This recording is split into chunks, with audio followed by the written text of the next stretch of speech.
Continua, boa noite, professor Barbieri está aqui. A gente começa a entrevista coletiva, Eberson da 102 FM. Jogo muito complicado, né, Barbieri? Mas acho que é um momento que dá para dizer assim, e você acha que deve ter passado isso para os atletas, de não desistir nunca de uma partida e que ela realmente só acaba quando o árbitro apita e encerra a partida. Eu também queria que você pudesse falar da sua aposta, o Gabriel Novaes, que fez o gol da vitória. Bom, boa noite.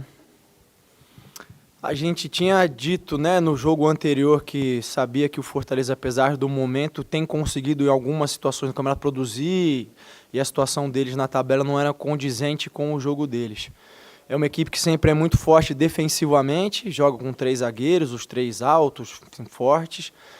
Eu acho que a gente abriu bem o placar, acabamos tomando o gol numa infelicidade, um lance ali que até gerou dúvida na gente. E aí me parece que a televisão confirmou que foi escanteio, então se for assim tem que dar mérito ao árbitro, preciso ser justo sempre. Ele acertou na decisão, parabéns. E a gente vacilou, acabou tomando o gol, eles se fecharam ainda mais. E aí a tônica foi o que você citou, Eberson, da gente buscar sempre. Acho que na grande maioria dos jogos a gente tem sempre tido essa postura de jogar, de buscar até o final e mérito dos jogadores por acreditarem. A gente perde o Alejandro numa situação que não é o que a gente esperava, né, de lesão. Vamos aguardar e vamos ver o que vai acontecer. Mas o Gabriel vinha treinando, vinha sempre buscando o seu espaço, entrou bem, a gente fica feliz que ele tenha conseguido ajudar com um gol. Maurício, boa noite, prazer ouvir mais uma vez. E eu quero que você fale um pouco das alterações, porque a gente costuma dizer muitas vezes a gíria do futebol que o treinador também tem que ter estrela. E às vezes você faz uma substituição, imagina uma coisa, aquilo não acontece.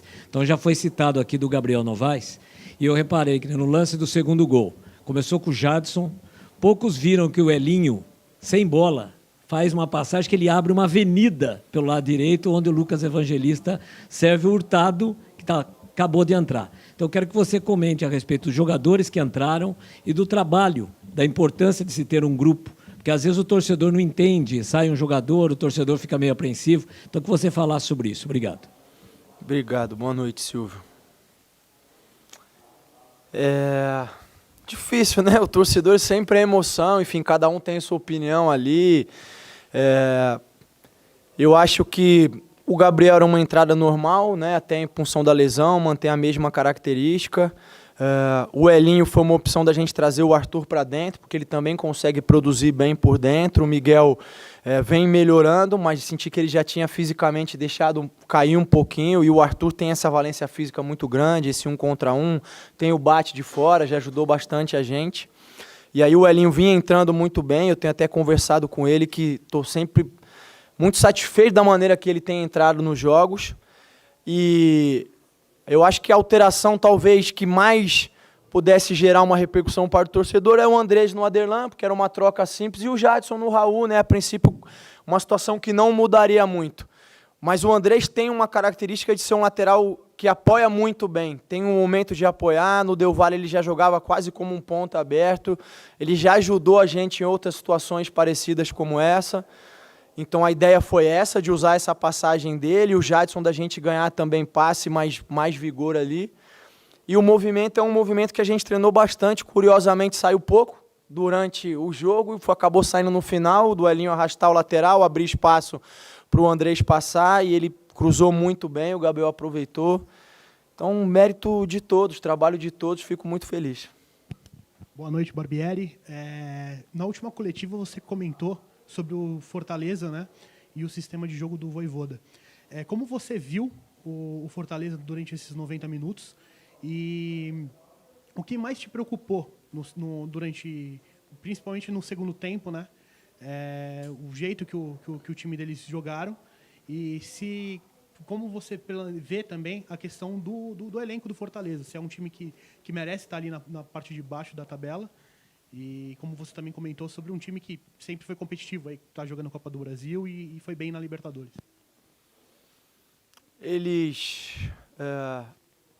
Eu até imaginava que eles fossem vir com 3 zagueiros mais posicionados como 3 mesmo, mas não foi o que ele fez. Ele jogou praticamente com uma linha de 4 ali, né? O Juninho fazendo lateral e com um zagueiro pelo lado direito, né? E o Crispim jogou praticamente como um ponto o tempo inteiro, ele até voltava mais para marcar. Então a gente tinha treinado um outro desenho para pressionar eles, uma outra maneira, mas já no começo a gente já voltou porque era o nosso padrão. Eu acho que talvez isso foi a única mudança que na verdade não foi uma mudança, mas que a gente não esperava, mas para nós eu acho que deixou o jogo melhor, um sistema que a gente estava mais habituado a pressionar, e eu acho que a gente fez isso bem. Eu acho que a gente teve o controle do jogo, eles ameaçaram mais em bolas paradas, nos contra-ataques, e eu acho que, especialmente depois que a gente toma o gol de empate, o que ficou perigoso era isso, a gente tentar atacar e se desorganizar, se desguarnecer, tanto é que no final eu cobrei bastante o Natan e o Ortiz para que a gente estivesse sempre equilibrado, a gente tinha que buscar o gol, mas não podia abrir muito espaço para o contra-ataque deles, né? E eu acho que a gente fez isso bem, eu acho que a gente gerou muito mais volume, atacou o tempo inteiro. Independente do gol do Gabriel, teve uma bola na trave do Evangelista, teve outras situações em que a bola cruzou a área, que a gente finalizou, teve falta do Luan, teve a falta do Miguel, enfim, teve uma série de situações para a gente fazer o gol. Então eu acho que a gente sai como justo merecedor do resultado. Eu acho que o Fortaleza tem um elenco bom, melhor do que o que a situação se apresenta. É difícil eu, estando aqui, falar alguma coisa, né, do momento deles. Eu acho que sem dúvida, essa questão do calendário contribui. Eu acho que em algum momento do Brasileiro também a gente passou por isso, de estar jogando muitos jogos e você acaba oscilando, ou você acaba correndo mais riscos na competição em que você tem mais margem para recuperar, né? Eu não sei, não posso dizer se foi o caso do Fortaleza, mas talvez tenha sido isso. E eu acho que eles têm condição de reverter a situação pelo treinador que tem, que já demonstrou muita competência, pelo elenco que tem, pelas contratações que fizeram. O Thiago é um jogador fantástico, já trabalhei com ele, é um amigo também, deu trabalho para a gente. Eu acho que eles têm condição de se acertar. Boa noite, Barbieri. Vitor, Portal Bragantino hoje. Parabéns pela vitória, primeira, né? Terceira consecutiva. Você falou um pouquinho das contratações aí agora do Fortaleza. Como a gente está na janela de transferências, queria saber se você espera alguns novos reforços agora, né, nessa janela para o Bragantino. E como o Bragantino é um time diferente, um clube diferente, né? Como é o seu papel se você faz indicação de jogadores, enfim, como é que é esse teu papel nesse momento, né, de busca de reforços? Obrigado. Bom, boa noite. A minha expectativa, eu acho que como é a do torcedor, era da gente fazer uma proposta para o Cristiano Ronaldo, que ele parece que não vai ficar no Manchester United. Mas a expectativa, eu tenho direito de ter a que eu quiser. O clube tem uma maneira de trabalhar, né? Tem um departamento que é responsável por fazer essa análise, por fazer esse mapeamento. Em muitos momentos vem os nomes para que eu possa avaliar, para que eu possa dar uma posição, mas a todo momento a gente conversa e eu posiciono aquilo que eu entendo que são as necessidades, aquilo que eu entendo que são questões que a gente precisa melhorar, que a gente precisa se preparar. E aí depois entra uma outra parte que aí foge mais de mim, né, que tem a ver com custos, com viabilidade de contrato, financeira, com característica, em função de idade, uma série de coisas que o clube busca, né? Vamos ver, eu acho que a janela está começando agora, espero que a gente consiga, de repente, trazer aí peças que possam nos ajudar, essa é a ideia, que possam chegar e possam agregar valor. Eu estou de acordo com o clube que não faz sentido trazer jogadores por trazer, a gente tem um bom grupo, a gente tem conseguido ter um bom desempenho, mas vamos aguardar aí até o final da janela e ver o que acontece. Boa noite, Barbieri. Parabéns pela vitória. Quanto ao Fortaleza, foi eu que acabei falando que seria uma partida fácil aqui em Bragança. Sim. E você contradiz e estava certo, né? Bom, a pergunta é a seguinte. Com esse resultado que você chega a 27 pontos, dá um certo alívio nesta reta final de primeiro turno para iniciar o segundo turno já com a cabeça bem tranquila, mesmo porque há 3 rodadas atrás vocês estavam beirando o Z4, né? E agora já está bem distante. Bom, boa noite. Eu acho que essa sequência de vitórias foi fundamental para aproximar a gente do pelotão de cima, né? A gente estava muito distante. Antes desses 3 pontos, a gente estava numa situação de meio de tabela ali, ainda... o jogo de hoje é definir se a gente ia encostar ou se a gente ia continuar no meio da tabela. Então, acho que Essa vitória aliada às outras duas jogam a gente lá em cima de novo. Claro que tem que esperar o resto da rodada, mas nesse momento a gente volta a brigar no pelotão de cima, que era o nosso desejo desde sempre. Tem esse jogo do Fluminense para terminar o turno, que ganhou hoje, que vem fazendo uma campanha espetacular.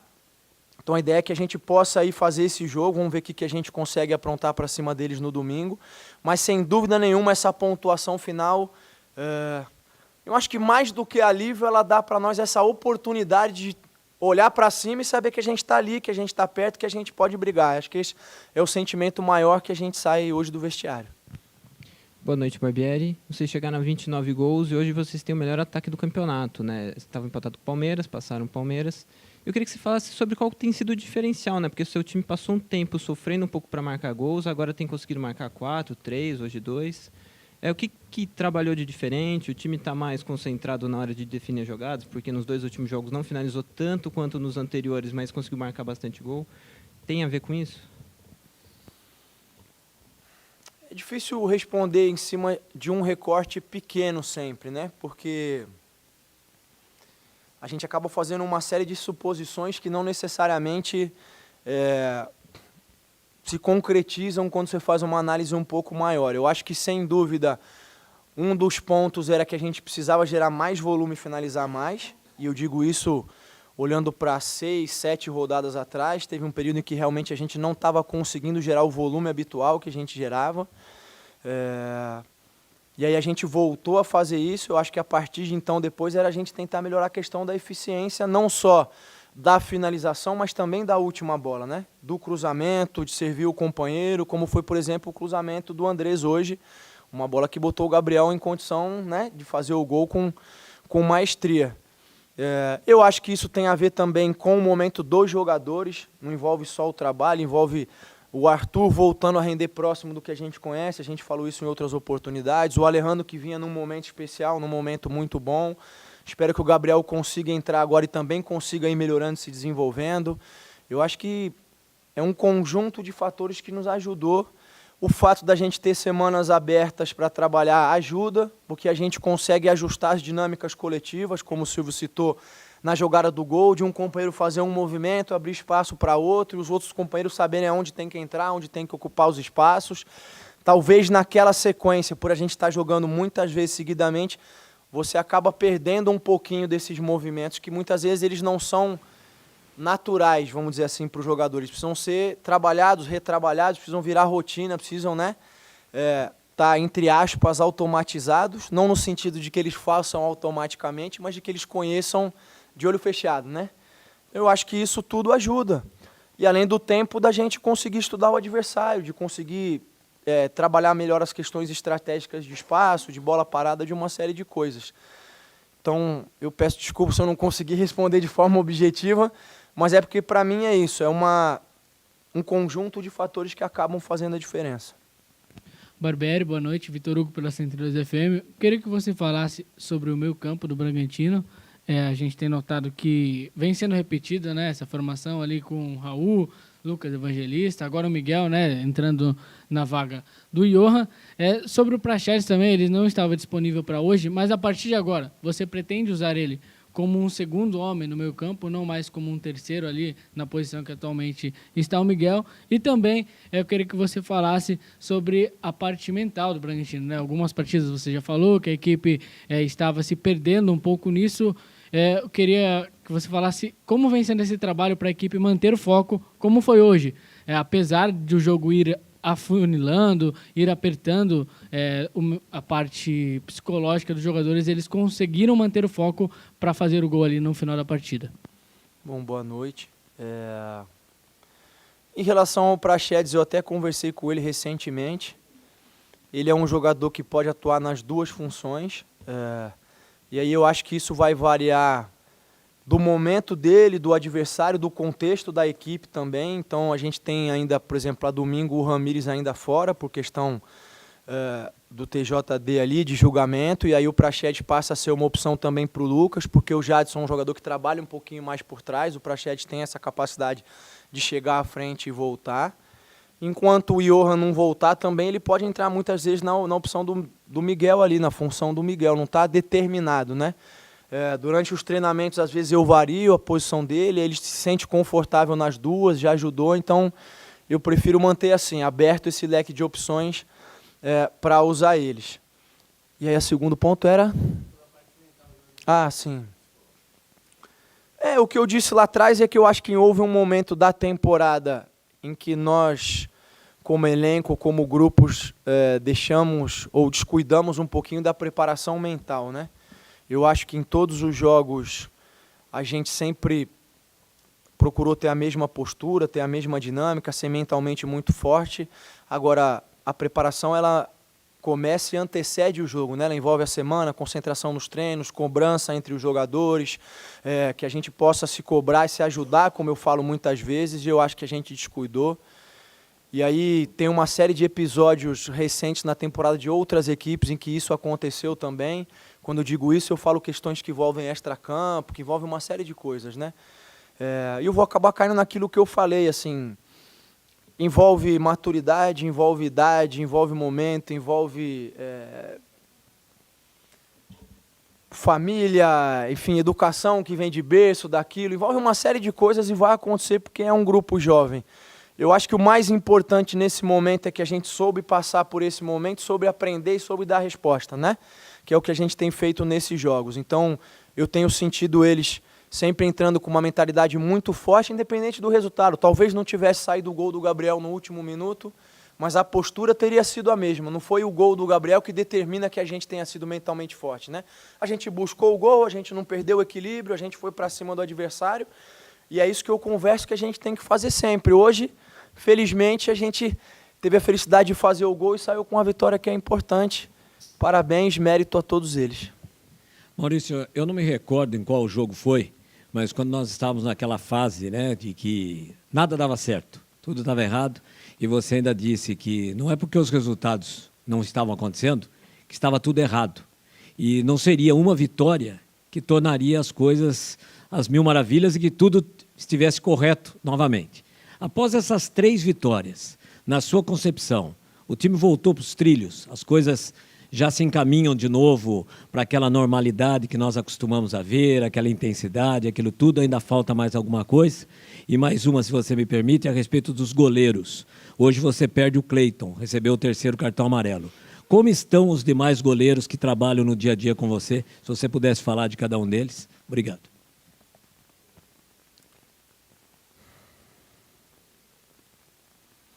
Eu acho que a sequência de vitórias ela traz confiança, ela reforça tudo aquilo que a gente fala no dia a dia, dos pontos positivos, de estar voltando principalmente a ter o rendimento que a gente sempre busca, né? Mas eu não gosto de atrelar a análise em função das vitórias, né?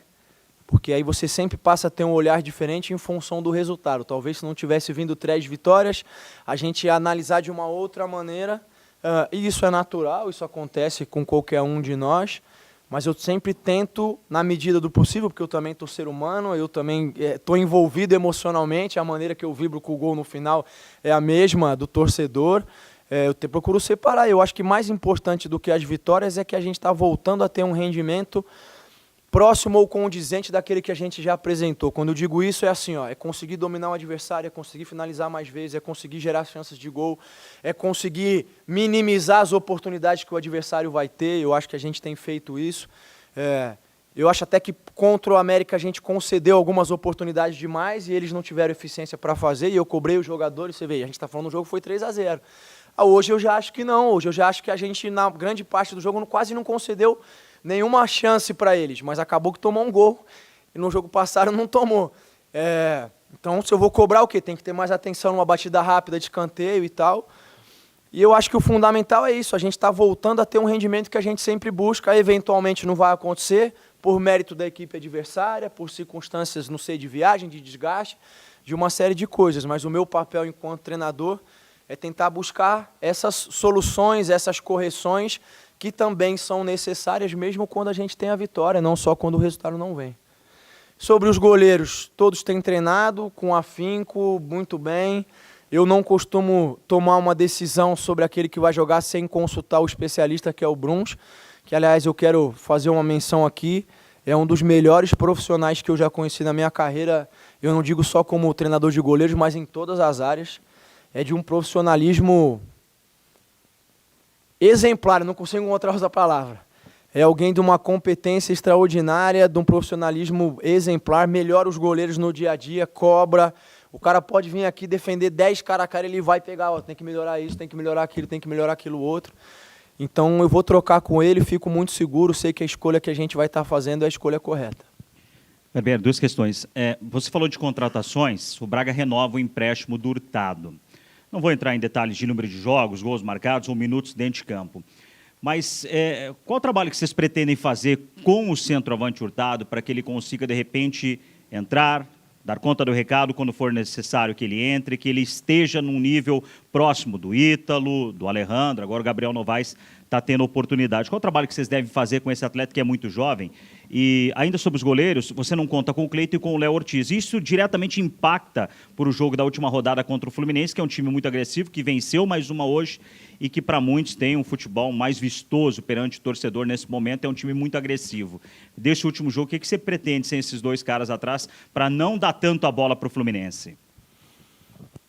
Sobre o Jean, eu acho que o fundamental é que essa questão se resolvendo, ele consegue ter mais tranquilidade para poder trabalhar, a gente consegue direcionar e focar melhor os treinamentos com ele, quer queira, quer não.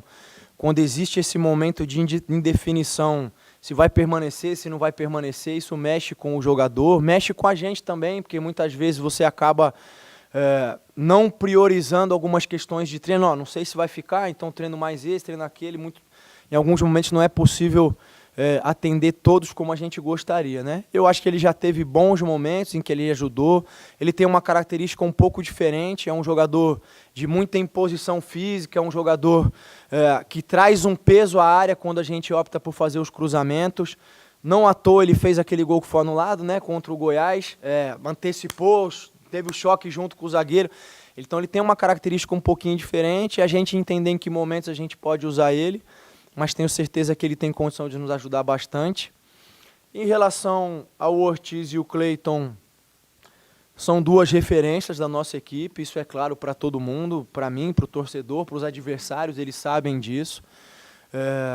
O Ortiz a gente já acabou ficando sem ele em alguns outros momentos, então a gente tem outros zagueiros que entraram muito bem, a gente vai tentar rodar. A situação do Cleiton que acaba sendo, vamos dizer assim, um pouquinho mais, talvez, gere dúvida no torcedor, porque a gente está habituado a ver o Cleiton sempre, né? Não rodar muito.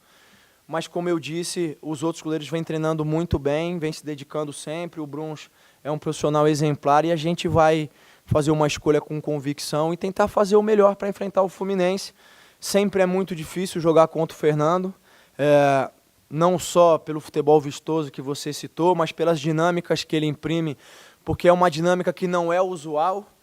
São dinâmicas que você não encontra em outros adversários. Então a gente tem sempre que se preparar e pensar muito bem o jogo estrategicamente. Mas eu acho que a gente tem condição de ir lá e buscar um bom resultado, é isso que a gente vai procurar fazer.